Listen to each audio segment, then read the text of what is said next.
भक्तों, ओम नमः शिवाय। श्री शिवाय नमस्तुभ्यम। जय श्री महाकाल। जी हाँ भक्तों, क्या आपके भी घर में कोई ऐसा व्यक्ति है जिसका विवाह नहीं हो पा रहा? आप लोग बहुत ज़्यादा परेशान हैं उसके विवाह को लेके कि आखिरकार इस व्यक्ति का जो विवाह है वो क्यों नहीं हो पा रहा। आपको समझ में भी नहीं आ रहा कि आखिर ऐसा क्या हो गया जिसके कारण इसका विवाह नहीं हो पा रहा। तो आपको परेशान होने की बिल्कुल भी आवश्यकता नहीं है, क्योंकि आज जो मैं आपको उपाय बताने वाला हूँ, अगर आपने इसको ध्यान से सुन के और अच्छे तरीके से कर लिया तो अवश्य रूप से आपके घर का जो कोई भी व्यक्ति है, चाहे वो लड़का है या लड़की, जिसका भी विवाह नहीं हो पा रहा, अवश्य रूप से उसका जो विवाह है वो होगा ही होगा। क्या करना है, कैसे करना है, पूरा का पूरा समझाने वाला हूँ और अच्छे तरीके से आपको बताने वाला हूँ। तो बस उपाय ध्यान से सुन के अच्छे से करिएगा ज़रूर। देखिए, आपको भी पता है कि पूज्य गुरुदेव की जो कथा होती है उसमें लाखों की भीड़ आती है। कैसे भीड़ आती है? लाखों की भीड़ आती है। और जब गुरुदेव की कथा में लाखों की भीड़ आती है तो वहाँ ज़्यादातर जो भक्त हैं वो क्या करते हैं, पत्र के द्वारा अपनी इच्छा और पत्र के द्वारा अपनी मनोकामना जो होती है वो गुरुदेव तक पहुंचाते हैं। अब जब गुरुदेव के पास, अभी 5-6 महीना पहले की बात है, गुरुदेव की कथा चल रही थी और गुरुदेव की कथा में लाखों की भीड़ आई। अब जब गुरुदेव की कथा में लाखों की भीड़ आई तो वहाँ ज़्यादातर जो भक्त थे उन्होंने क्या किया, पत्र के द्वारा अपनी इच्छा और पत्र के द्वारा अपनी मनोकामना जो थी वो गुरुदेव तक पहुँचाई।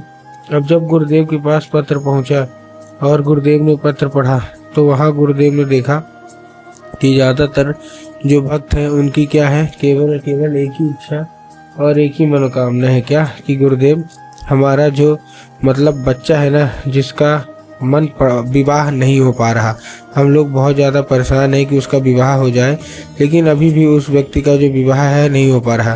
किसी का लड़का है, किसी का लड़की है, लेकिन विवाह होने का नाम ही नहीं ले रहा। कृपया करके कोई उपाय बता दें ताकि उसका विवाह हो जाए। हम लोग बहुत ज़्यादा परेशान हैं।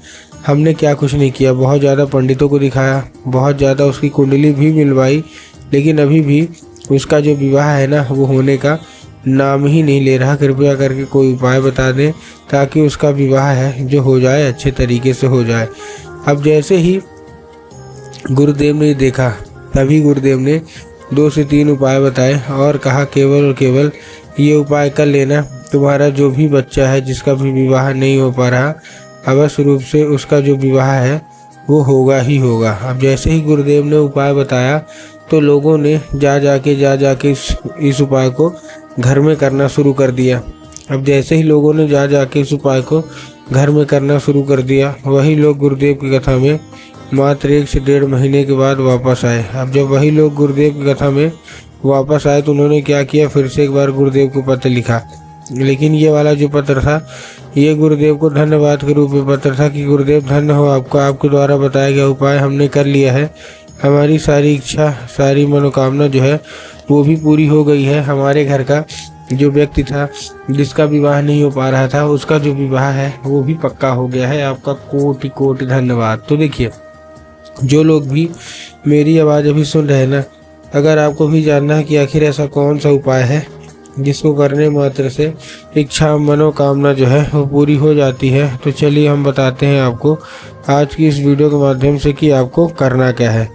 तो बस उपाय ध्यान से सुन के अच्छे से करिएगा ज़रूर। तो देखिए, जो हमारा सबसे पहला उपाय है, इस उपाय में आपको केवल और केवल एक काम करना है। क्या काम करना है?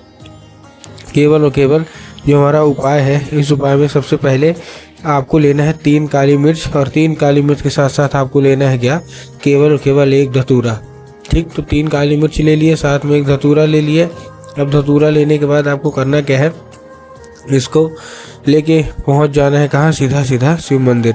अब जैसे शिव मंदिर पहुंचेंगे, शिव मंदिर पहुंचने के बाद आपको करना क्या है, जैसे शिव मंदिर पहुंचे, शिव मंदिर पहुंचने के बाद आपको केवल और केवल एक काम करना है, दक्षिण दिशा में खड़े होना है और उत्तर की ओर अपना चेहरा कर लेना है। अब देखिए, दक्षिण और उत्तर में बहुत सारे लोग के मन में कन्फ्यूज़न है कि दक्षिण क्या है, उत्तर क्या है, हमको थोड़ा साफ साफ बताओ। तब गुरुदेव ने साफ साफ बताया है कि आप जिस भी शिव मंदिर जा रहे हैं उस शिव मंदिर का जिधर साइड जलाधारी होगा, आपको अपना चेहरा उधर साइड करके खड़े हो जाना है। ठीक, खड़े हो गए। खड़े होने के बाद आपको करना क्या है, एक नाम लेके, कौन सा, महादेव का बहुत ही सुंदर सा नाम है श्रम्भेश्वर महादेव।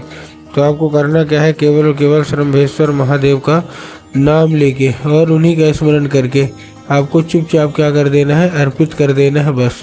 पूज्य गुरुदेव कहते हैं कि अगर आपने ऐसा कर लिया तो अवश्य रूप से सारी की सारी इच्छा मनोकामना जो है पूरी होगी ही होगी। और अगर विवाह नहीं हो पा रहा तो अवश्य रूप से जो विवाह है वो भी होगा ही होगा। तो उम्मीद करता हूँ आज का ये उपाय आपको बहुत अच्छे तरीके से समझ में आ गया होगा। और ऐसे उपाय के लिए कमेंट बॉक्स में हर हर महादेव अवश्य रूप से लिख दें।